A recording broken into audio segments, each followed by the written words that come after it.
여러분 안녕하십니까? 세상에 나쁜 팔자는 없다의 사주 멘토 심평 선생입니다. 오늘은 제가 2022년 올해 이민년의 양력 11월, 12월, 1월에 소띠 여러분들의 운세에 대해서 간략하게 설명드리겠습니다. 소띠 여러분들은 잘 참고하셔서 앞으로 다가올 11월, 12월, 1월을 잘 활용하시면 좋을 것 같습니다.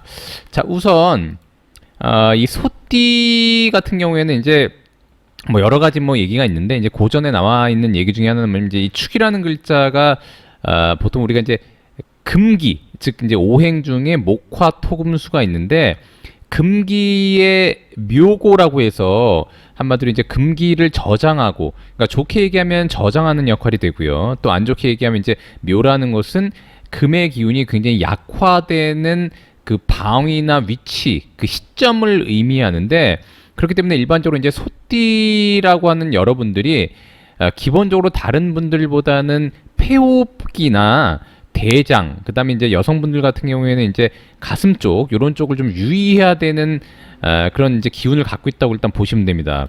더군다나 이제 고전에 뭐라고 나와 있냐면, 이 소띠가 이제 축인데, 이것은 이제 그 귀도라고 해서 정말 이제 귀신할 때 귀자입니다. 그래서 보통 이제 다른 사람들보다는 좀 영감이 발달해 있고, 그다음에 이제 종교 철학이나 이런 쪽에도 이제 능력을 갖추는 것을 좀 하면 좀 좋은 쪽으로 이제 발전할 수 있다고 일단 나와 있고요.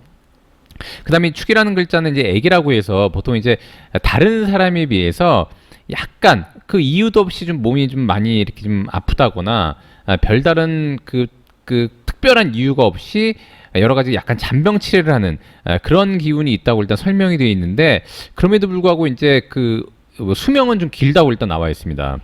자, 그런데 이렇게 소띠가 이렇게 2022년 이민년을 만난 것은 보통 이제 본인이 갖고 있던 여러 가지 능력 중에 아까도 말씀드렸던 것처럼 이제 소띠 여러분들이 혹여라도 이제 부동산을 한다거나, 그 다음에 이제 아까 얘기한 그런 이제 학문적인 태도에서 뭐 종교 철학이라든가 이런 약간 정신 분야, 그다음에 형이 상학적인 분야에서 자신이 이제 활동하고 있다면, 특히 이제 2022년 이민년을 만나게 되면 보통 이제 이것은 권한을 얻는 거라고 제가 말씀드렸기 때문에, 더군다나 이것을 명관이라고 합니다.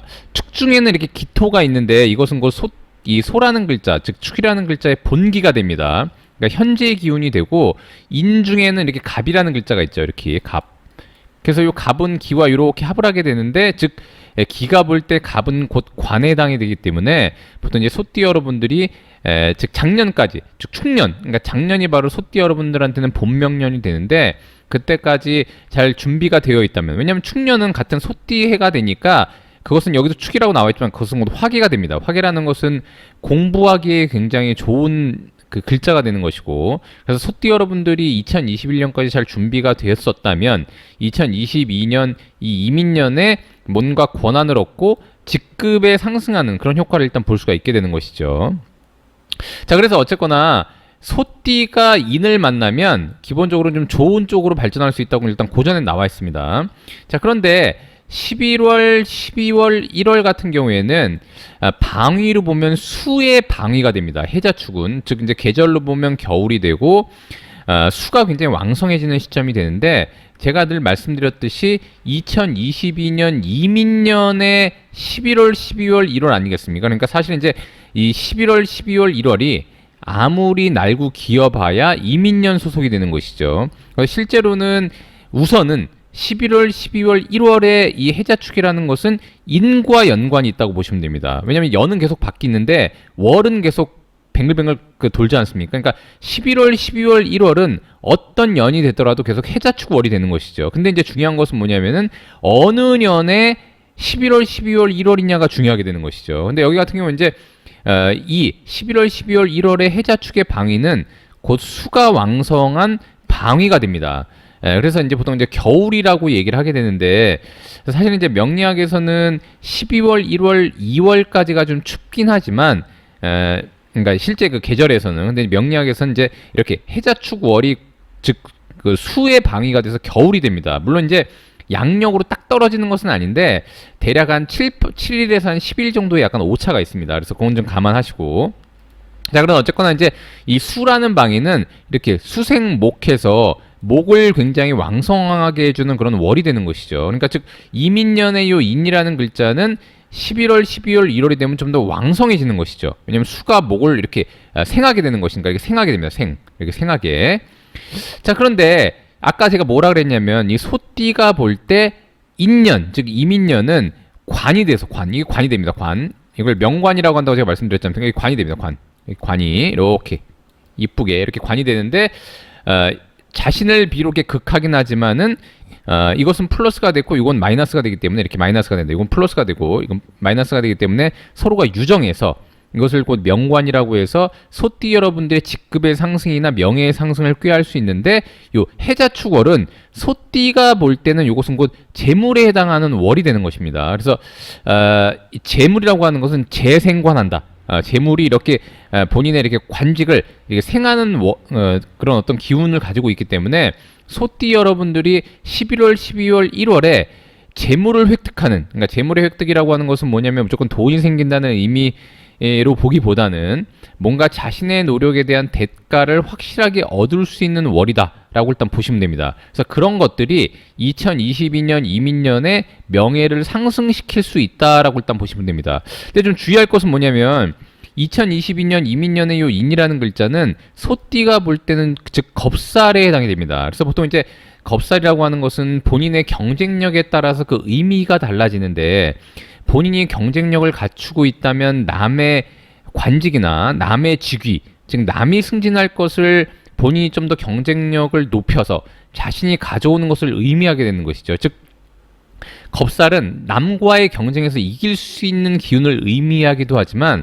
원래 겁이라는 것은 여기도 이제 한문에도 나와 있듯이 이렇게 겁은 이렇게 쓰는데 이게 뭐냐면 이제 갈 것자, 즉 가고 있는데 힘력자, 요 힘으로 이렇게 딱 멈추게 하는 게 바로 겁이 됩니다. 지금 뭔가 내가 가고 있는 길을 다른 어떤 외부의 요인에 의해서 딱 이렇게 멈추는 게 겁이 됩니다. 그래서 이 겁살이라고 하는 이 의미에는 뭔가 일을 잘하고 있다가 중간에 벽이 생겨서 딱 멈추고 리셋하고 다시 돌아가서 다시 해야 되는 이런 번거로움이 있는 것을 겁살이라고 합니다. 그래서 이제 자기가 실컷 해놓은 것을 경쟁력을 갖추지 않는다면 남에게 뺏길 수 있는 게 겁살인데 이 겁살이 곧 관직이 되니까 소띠 여러분들이 만에 하나 준비가 잘 되어 있지 않다고 하면은 이 2022년에 뭔가 남한테 겁탈당할 수 있는 자신의 명예라던가 관직을 한마디로 이제 그 경쟁력에서 지게 될 수 있는 그런 의미가 있다고도 볼 수 있습니다. 근데 다만 이렇게 11월, 12월, 1월이 자신의 관직을 굉장히 생하게 하는 월이 되니까 이때 비로소 소띠가 좀 더 경쟁력을 갖추고 결과값을 좋게 해서 본인의 명예를 높일 수 있는 그런 월이 된다고도 일단 볼 수가 있게 되는 것입니다. 더군다나 11월은 소띠가 볼 때는 역마에 해당이 되는데 제가 여러 번 말씀드렸지만 역마라는 것은 활동적이고 역동적이고 국제적으로 움직인다고 제가 말씀드렸지 않습니까? 그래서 즉 해는 또 이렇게 인과 합을 하기 때문에 육합이 되는 것이죠. 그래서 뭔가 교류하고 연계해서 진행할 수 있는 구조가 되는 것입니다. 그래서 소띠 여러분들이 특히 11월은 굉장히 활동적으로 움직이고 이것이 곧 재물이 되기 때문에 특히 이제 소띠 여러분들께서 혹시라도 외부 영업이라든가 물론 이제 부동산도 영업을 통해서 많은 계약을 해서 수익을 올리는 것이기 때문에 특히나 이제 그런 직업을 갖고 있는 분들이라면 더욱더 열심히 할 필요가 있고요. 특히 이제 소띠 여러분들 중에서 사람의 생명이나 건강에 관심이 있었던 분들 같은 경우에는 이제 의학 분야라든가 약학 분야, 그다음에 이제 무슨 생명에 관련된 건강 분야에도 이제 가담해서 일하시는 분들이 많은데 그런 분들도 열심히 활동하고 노력하고 좀 더 자신의 에너지를 소비해서 이 자신의 그 명예를 만들어내는 그런 월로 삼으면 굉장히 좋다라고 일단 보시면 됩니다. 요 잘하는 것은 한마디로 이제 우리가 육합도 종류가 있는데 여기 보시면 이제 축이 자를 만나면 이게 이제 육합이 되는 것이죠. 근데 자신이 축이 되고 이거 이제 토가 됩니다. 토가. 그리고 이 자라는 글자는 수가 되는데 제가 늘상 말씀드렸지만 자신이 육합을 할 때 본인이 토국수에서 극하는 거하고 거꾸로 본인이 쥐띠가 되는데 소를 만나는 거하고는 약간 다른 것입니다. 육합도 이제 종류가 있는 것인데 즉 자신이 극하는 게 좀 더 유리하다고 보시면 됩니다. 즉 자신이 극을 하는 것은 뭐냐면 내가 관리할 수 있고 내가 경영할 수 있고 내가 조종할 수 있다는 의미가 되기 때문에 비록 유객이라고 하더라도 소띠 여러분들께서 이 자라는 글자 즉 12월은 본인의 재물에 해당하고 육합이 되기 때문에 본인이 약간 관리해서 건강적인 측면만 좀 조심한다면 자신의 어떤 경영 활동에 의해서 본인의 명예를 좀 더 이렇게 올릴 수 있는 그런 구조가 될 수 있다라고 일단 보시면 됩니다. 그런 다음에 이제 1월이 되면 이것은 곧 화기가 되는데 이때는 이제 약간 쉬어가는 타이밍이 될 수가 있는 것이죠. 왜냐면 이제 1월이 지나고 2023년 이제 2023년 2월이 되면 이것은 곧 이제 인월이 다시 시작되게 되는 것입니다. 그래서 이 축월이라고 하는 것은 뭐냐면 본인의 활동을 약간 줄이면서 좀 더 연구하고 그다음에 이제 약간 공부하고 그다음에 이제 다시 한번 그 봄이 시작되는 것을 준비하는 그런 단계로 삼으면 굉장히 좋은 월이 될 수 있다라고 일단 보시면 됩니다. 특히 이제 1월에는 소띠 여러분들께서 이렇게 축축이 이렇게 겹치니까 기본적으로 좀 주의할 것은 금기가 굉장히 약화되니까 특히 이제 호흡기 질환 유의하시길 바라고요. 그다음에 특히 이제 담배를 피시는 분들 같은 경우 굉장히 유의해야 되고 그다음에 이제 여성분들 같은 경우에도 아까 말씀드렸던 것처럼 가슴 부위라든가 이런 부위는 이제 한 번씩 검사해서 혹시라도 평소에 조금 안 좋았다고 하면은 한 번 정도는 체크해 보는 것도 일단 나쁘지 않다라고 일단 보시면 됩니다. 자, 오늘은 제가 이렇게 2022년 이민년에 양력 11월, 12월, 1월에 소띠 여러분들의 운세에 대해서 간략하게 설명드려 봤는데요. 도움이 되셨길 바라고요. 여러분이 구독해 주시면 희망은 제가 드리겠습니다. 이상 세상에 나쁜 팔자는 없다의 사주 멘토 심평 선생이었습니다. 감사합니다.